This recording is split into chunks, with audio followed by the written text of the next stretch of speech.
They came for his garden at sunrise, bulldozing years of memories without warning, without remorse. Michael Carter stood frozen as the roses his late mother had taught him to grow were crushed under the treads of HOA-ordered machinery. At the center of it all was Susan Matthews, the HOA president, smirking as she dismissed his protests with a curt, "It's for the good of the community." She thought she could get away with it, just like she always had. But Susan didn't know that Michael wasn't the type to back down. Armed with undeniable proof and a determination fueled by loss, he took on the HOA in a fight no one saw coming. What followed would shake the entire neighborhood and bring Susan's reign crashing down. But let's start at the beginning. Michael Carter was not a man who asked for much from life. At 42, he had built a quiet, contented life for himself in a suburban neighborhood managed by a local HOA. His house was modest but well kept, with white siding that gleamed in the sunlight and a porch swing that creaked softly in the evening breeze. But the true crown jewel of his home was his backyard. Michael's flower garden was not just a collection of plants. It was a labor of love, a living memory of his late mother, who had taught him the joy of gardening as a child. Roses, tulips, sunflowers, and lavender bloomed in perfect harmony, each one carefully tended to by Michael's patient hands. The wooden fence that surrounded the garden had been built with the same care, each board sanded and stained until it gleamed under the sun. It was his escape, his sanctuary, and a place where the burdens of work and life seemed to melt away. On a bright Saturday morning, Michael poured himself a mug of black coffee and stepped out onto his back porch. The early sun bathed his garden in a golden glow, the dew on the petals sparkling like tiny diamonds. He breathed in deeply, the earthy scent of the soil mingling with the faint perfume of roses. It was his favorite part of the day, a moment of peace before the world demanded his attention. But then something interrupted the stillness. A distant hum, faint at first, drifted through the air. Michael frowned, setting his coffee cup on the porch railing. The hum grew louder, turning into a deep, mechanical roar. It was coming closer. His pulse quickened. Stepping off the porch, he followed the noise to the edge of his yard. And that's when he saw it, a bulldozer, its massive treads grinding over the ground, heading straight for his garden. Michael froze, his brain struggling to process what he was seeing.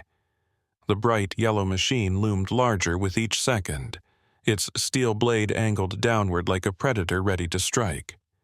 Behind it, another bulldozer followed, and behind that, a group of workers in fluorescent orange vests stood idly, shouting instructions to one another over the din. "No, no, no," Michael muttered under his breath, breaking into a run. He reached the edge of the garden just as the first bulldozer's blade made contact with the wooden fence, shattering it into splinters with a sickening crunch. "Stop! Stop!" he shouted, waving his arms frantically. His voice was hoarse, but the noise of the machines drowned him out.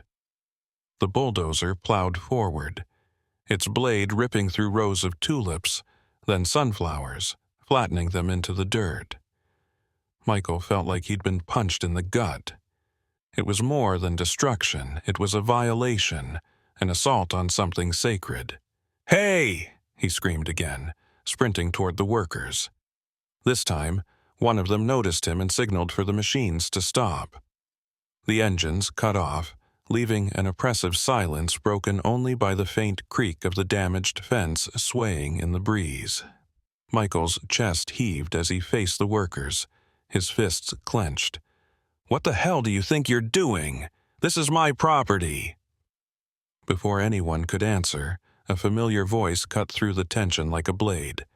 "Mr. Carter, this area is in violation of HOA guidelines." Michael turned to see Susan Matthews, the HOA president, striding toward him with her ever-present clipboard in hand. Susan was a middle-aged woman with a no-nonsense demeanor. Her graying hair was pulled back into a tight bun, and her beige blazer was as stiff and unyielding as her personality. "Violation?" Michael repeated, his voice shaking with anger. "This is my garden. You had no right to bring bulldozers onto my property." Susan sighed, her expression one of practiced condescension. "Mr. Carter, this garden encroaches on common ground. The HOA board has approved a project to build a new community playground here. We sent you multiple notices about this." Michael felt like the ground had been ripped out from under him. "Notices? I didn't receive any notices," he snapped. Susan raised an eyebrow, tapping her clipboard. "We mailed them weeks ago. Perhaps you missed them. Regardless, the decision has been made. The playground will benefit the entire community, Mr. Carter. Surely you understand that." Michael stared at her, stunned. His garden, his sanctuary, was being obliterated in the name of a playground, and the HOA had the audacity to act as if this was somehow justified. "This is my property," he said through gritted teeth. "You didn't even ask for my permission. You can't just—" Susan cut him off with a tight smile. "The HOA has jurisdiction over this area. It's all in the bylaws. You agreed to these terms when you bought your home, Mr. Carter. I suggest you review the documents if you have concerns." Michael's fists tightened at his sides. He wanted to shout, to demand answers, but the sight of his garden, flattened, ruined, robbed him of words. Susan glanced at her watch, clearly eager to end the conversation. "Now, if you'll excuse me, we have work to do. I trust you'll understand that this is for the greater good." With that, she turned and walked away, her heels clicking against the pavement. The workers exchanged uneasy glances before restarting the bulldozers. Michael stood frozen, his chest heaving as the machines roared back to life. His roses were gone. His tulips were gone. Everything he had poured his heart into was gone, destroyed in a matter of minutes. He turned and walked back to his house in a daze. Sitting at his kitchen table, he buried his face in his hands, the weight of the morning pressing down on him like a heavy stone. For the first time in years, he felt helpless. But as the hours passed and the shock began to fade, a new emotion took its place. Determination. Michael wasn't going to let this go. He wasn't going to let Susan Matthews and her HOA get away with this. They had destroyed his garden, but they wouldn't destroy his spirit. Looking out the window at the mess in his backyard, Michael made a silent vow this wasn't over. Michael couldn't sleep that night. He lay in bed, staring at the ceiling, replaying the events of the day over and over in his mind. His chest tightened every time he thought of Susan Matthews' smug face, her dismissive tone, and the way she had casually erased something so deeply meaningful to him. His garden had been more than a collection of flowers. It had been his sanctuary, his connection to his late mother, and a space that symbolized peace. And now it was gone, replaced by a muddy wasteland and Susan's bureaucratic excuses. But as the clock ticked past midnight, his despair turned into something sharper. He wasn't going to let this slide. No, Susan had messed with the wrong person. If she thought he was going to roll over and accept this, she was in for a rude awakening. The next morning, Michael brewed a fresh pot of coffee, sat down at his kitchen table, and began poring over every document he could find related to the HOA. The bylaws, property deeds, meeting minutes, everything he had stored away since moving in. His kitchen quickly turned into a makeshift war room, with papers spread across the table and sticky notes marking key sections. One thing became abundantly clear. Susan had lied. The HOA bylaws clearly stated that any changes to private property required the homeowner's consent and a formal hearing. Michael hadn't been notified of any hearings. let alone given the opportunity to consent. As far as he could tell, this playground project had been pushed through without following the proper procedures. His next step was to look for the so-called notices Susan had claimed were sent to him. He combed through his mail, his email inbox, and even the spam folder. Nothing. Not a single letter or message about his garden being in violation. This was no accident, Michael muttered to himself, frustration bubbling up. They didn't even try to notify me. They just bulldozed ahead. But Michael knew he couldn't take this on alone. He needed help. Later that day, he knocked on the door of his neighbor, Lisa Armstrong, a retired attorney in her late 60s. Lisa had always been friendly, often waving to him from her porch while she tended to her flower pots. If anyone in the neighborhood would understand what he was going through, it was her. Lisa opened the door, her sharp gray eyes narrowing with concern as soon as she saw Michael's tense expression. "Michael? Are you okay?" "No," he admitted. "I need your help." Over cups of tea at Lisa's dining table, Michael explained everything. How the HOA had destroyed his garden, how Susan had dismissed his objections, and how he suspected the whole process was illegal. Lisa listened carefully, her expression growing darker with each detail. "That woman has been a problem for years," Lisa said, shaking her head. "She runs the HOA like it's her personal kingdom. But this is beyond anything I've heard before." Lisa pulled out her reading glasses and began looking through the documents Michael had brought with him. She nodded as she read, occasionally jotting down notes in the margins.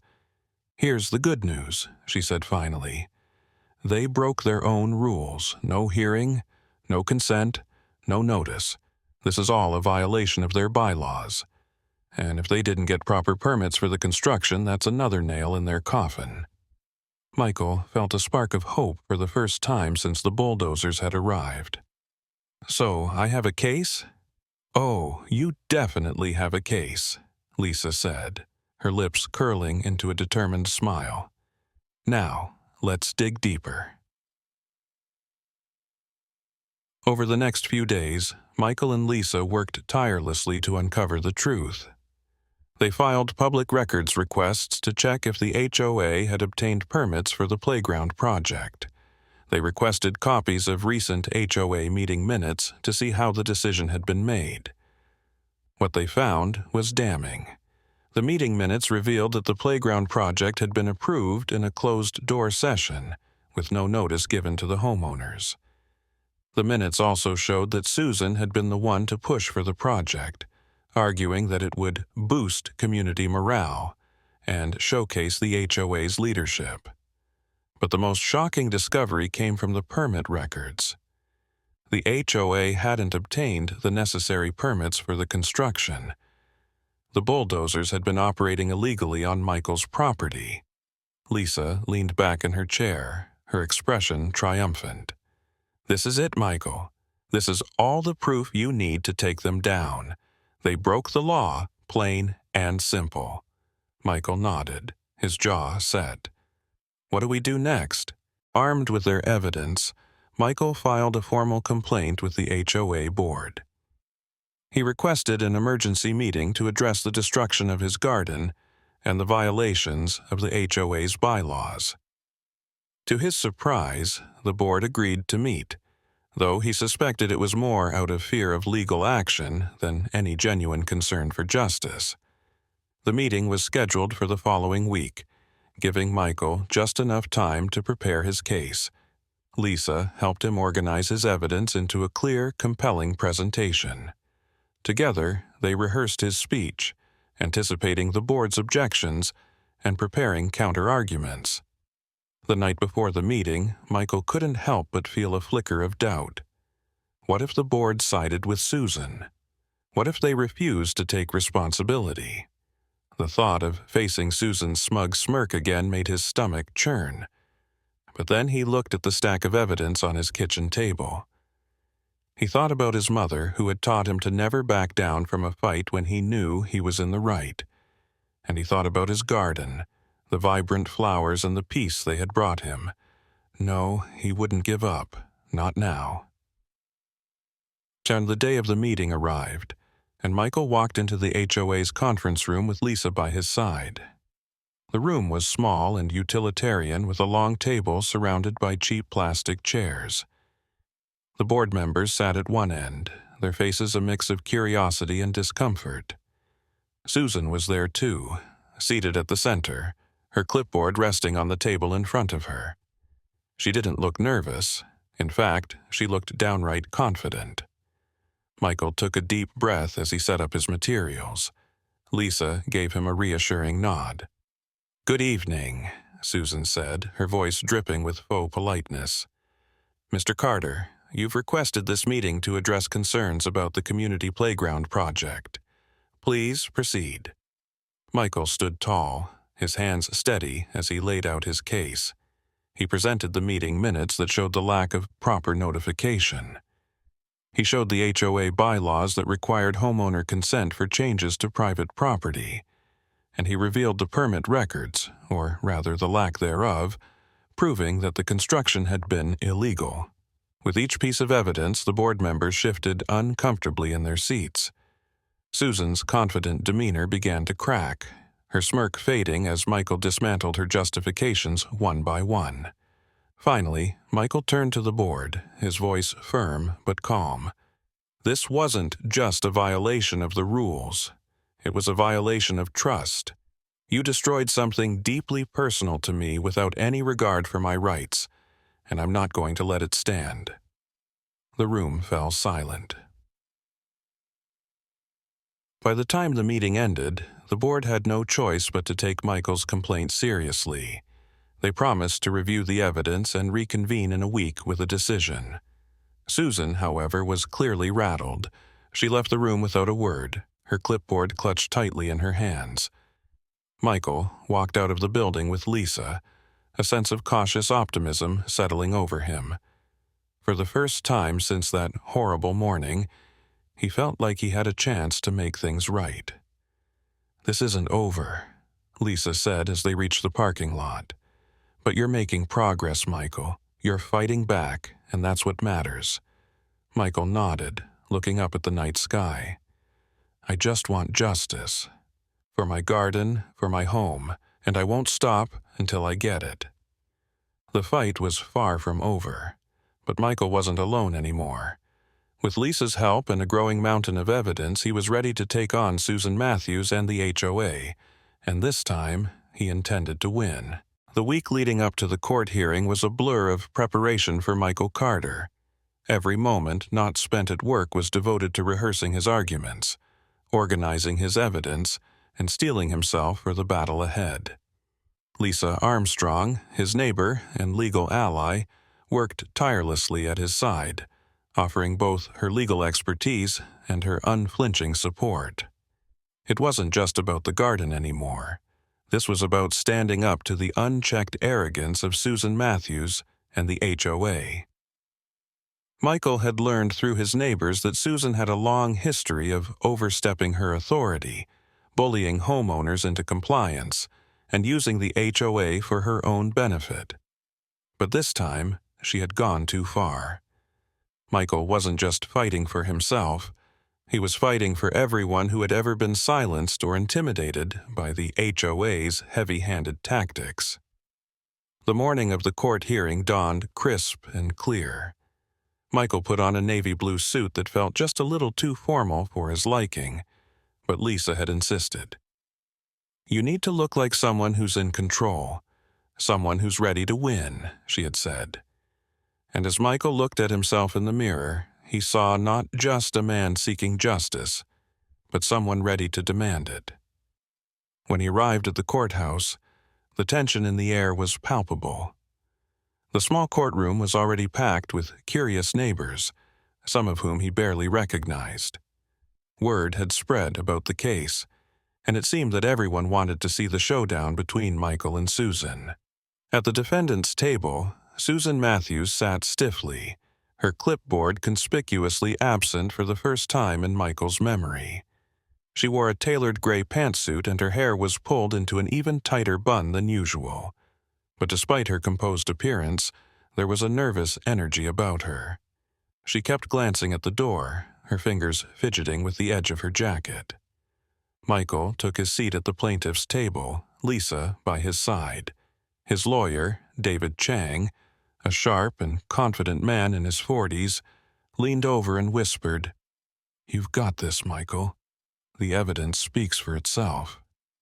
The judge, a stern-looking woman with salt and pepper hair, entered the room and called the session to order.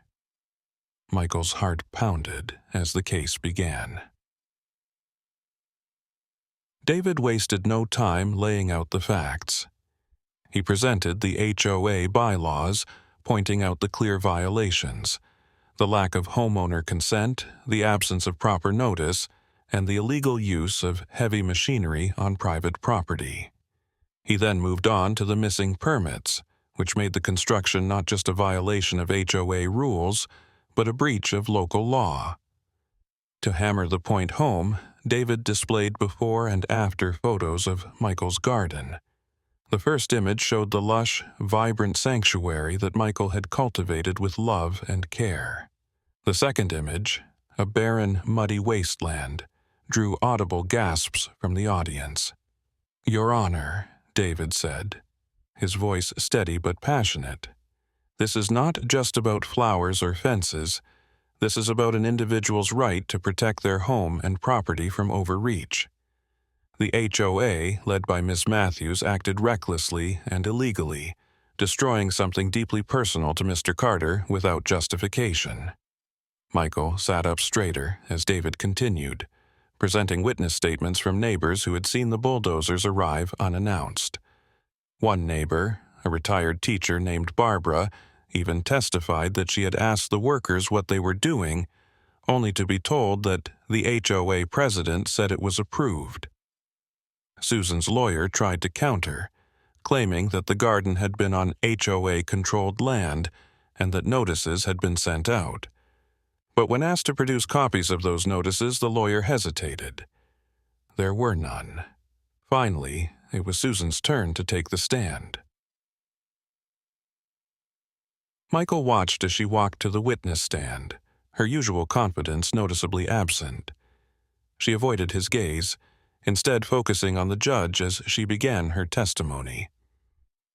"Your Honor," Susan said, her voice calm but slightly strained, "the HOA's actions were carried out in the best interest of the community. The area in question was designated for a playground that would benefit all residents, especially families with young children. While it's unfortunate that Mr. Carter's garden was impacted, we believed we were within our rights based on the HOA's jurisdiction." David stood and approached the stand, a stack of documents in his hand. "Ms. Matthews, are you aware that the HOA bylaws require homeowner consent for changes to private property?" Susan hesitated. "Yes. But in this case, we believed—" David cut her off. "Belief is not a substitute for following the law, Ms. Matthews. Did you or did you not obtain consent from Mr. Carter before authorizing the destruction of his garden?" Susan shifted uncomfortably. "No, we did not." "And did the HOA obtain permits for the construction work?" Again, Susan faltered. "No, we didn't." David stepped back, his expression calm but firm. "Your Honor, the defendant has just admitted to knowingly bypassing legal requirements. This wasn't a mistake. It was a deliberate decision to ignore the rights of a homeowner." The judge's eyes narrowed as she turned to Susan. "Ms. Matthews, do you have anything further to say in your defense?" Susan's lips pressed into a thin line. For the first time, she looked genuinely defeated. "No, Your Honor." The tension in the courtroom was almost unbearable as the judge reviewed the evidence. After what felt like an eternity, she finally spoke.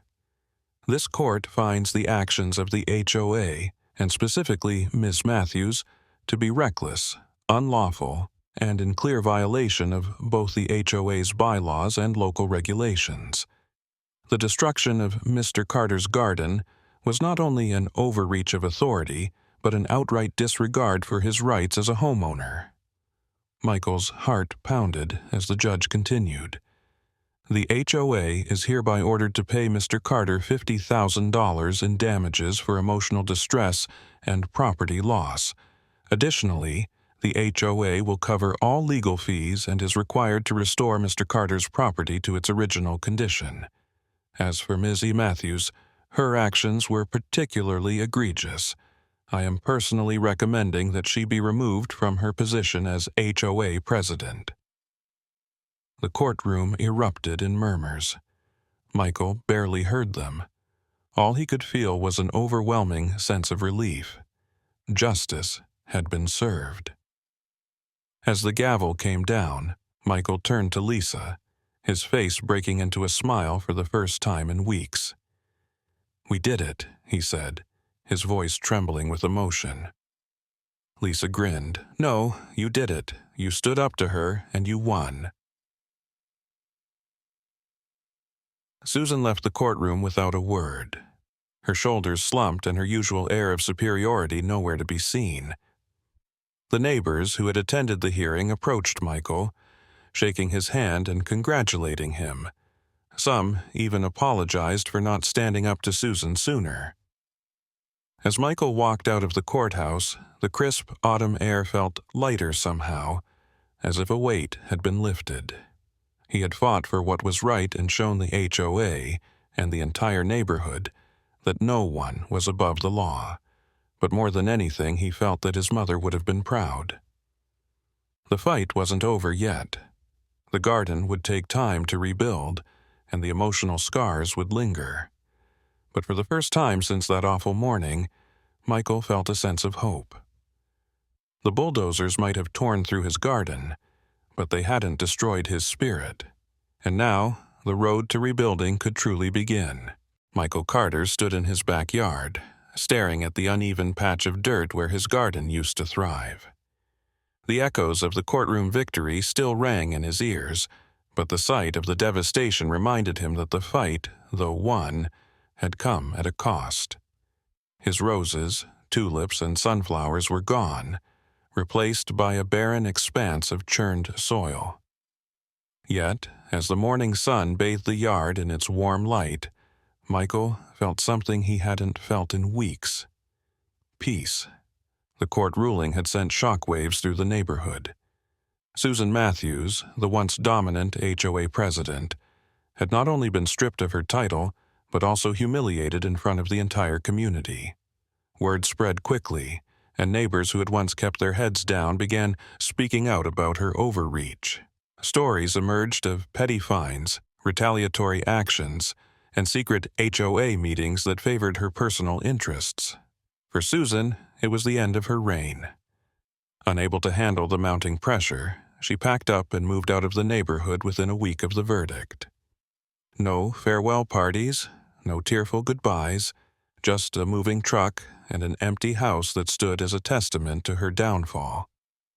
But for Michael, the journey wasn't just about justice. It was about rebuilding.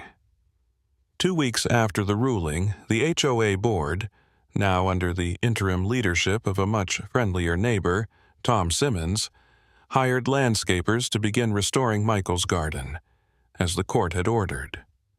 Michael supervised every step of the process, ensuring that every detail was as close to the original as possible.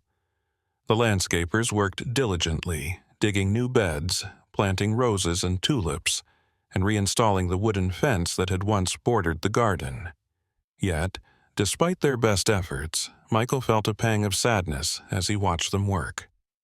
The garden would never truly be the same. The flowers may grow back, but the emotional connection he had built with every seed and every bloom was harder to replicate. Lisa Armstrong, his neighbor and ally, noticed his somber expression as she stopped by to check on him. "Hey," she said, handing him a fresh cup of coffee. "Why the long face? You won, remember?" Michael sighed, taking a sip of the coffee. I know, and I'm grateful for everything you've done, Lisa. It's not the same. I put so much of myself into that garden. It wasn't just flowers, it was my history, my memories of my mom. You can't rebuild that in a day. Lisa placed a reassuring hand on his shoulder. You're right, you can't. But you can build something new. Something that honors what was there while looking to the future. Her words stuck with him. That night, Michael sat at his kitchen table, sketching ideas for how to bring life back to his yard. He decided that his new garden wouldn't just be a restoration. It would be a reinvention, something even more meaningful than before. Over the next few weeks, Michael threw himself into the project. With the landscapers handling the foundational work, he focused on the details. He planted new roses in honor of his mother, selecting a vibrant red variety that reminded him of the ones she used to grow. He added lavender bushes for their calming scent and sunflowers to symbolize resilience and strength. But this time, he went further. He installed a small stone pathway that wound through the garden, leading to a wooden bench nestled beneath the shade of an oak tree. On the bench, he placed a small plaque that read, "In loving memory, a place for peace." It wasn't just a garden anymore, it was a tribute, a reminder of everything he had fought for. As the garden began to take shape, neighbors started stopping by to admire it. People who had once avoided eye contact now waved and chatted with Michael, many thanking him for standing up to Susan. Some even volunteered to help plant flowers or paint the new fence. The garden became a community project, a symbol of resilience not just for Michael, but for everyone in the neighborhood. One sunny Saturday, as Michael stood in the middle of his newly restored garden, a group of kids ran past on their way to the nearby park. They stopped at the edge of the yard, their eyes wide with wonder as they took in the colorful blooms. "Wow!" one of them exclaimed. "Did you plant all this?" Michael smiled. "I did. Well, with a little help." The kids grinned and ran off, their laughter fading into the distance. Michael turned back to the garden, feeling a deep sense of satisfaction. It wasn't the same as before. It was better. Meanwhile, the HOA had undergone a complete transformation. Under Tom Simmons's leadership, the board implemented new transparency measures, ensuring that no major decisions could be made without community input. They also eliminated many of the petty rules and fines that had made living in the neighborhood a constant source of stress. At the next HOA meeting, Tom personally apologized to Michael on behalf of the board. "What happened to you was unacceptable, and it never should have happened. We're going to make sure this community is a place where everyone feels respected and heard." The neighbors applauded, and Michael nodded in appreciation. It wasn't often that people in power admitted their mistakes, and Tom's sincerity gave Michael hope for the future. Months later, as the seasons began to change and autumn leaves drifted into the yard, Michael sat on the wooden bench in his garden, sipping coffee and enjoying the crisp air. The garden was alive again, the colors even more vibrant than before. Birds flitted between the branches of the oak tree, and the soft hum of bees filled the air. Lisa joined him, carrying a tray of tea and cookies. "I have to say, Michael," she said, settling onto the bench beside him, "this garden is even more beautiful than before." Michael smiled, his eyes scanning the rows of flowers. "It's not just mine anymore. It feels like it belongs to the whole neighborhood now." Lisa nodded. "It's amazing how one fight can bring people together. You stood up for yourself, and in doing so, you inspired everyone else to do the same." Michael chuckled. "I just wanted my garden back. I didn't expect to start a revolution." They both laughed, the sound carrying through the crisp air. As the sun began to set, casting a warm orange glow over the yard, Michael felt a deep sense of contentment. The fight with the HOA had been grueling, but it had taught him something important. Standing up for what's right is always worth it, no matter how difficult it may seem. His garden was more than just a collection of flowers. It was a testament to resilience, to community, and to the power of one person refusing to back down in the face of injustice. And as Michael sat there, surrounded by the beauty he had rebuilt, he knew one thing for certain. He had gotten the last laugh.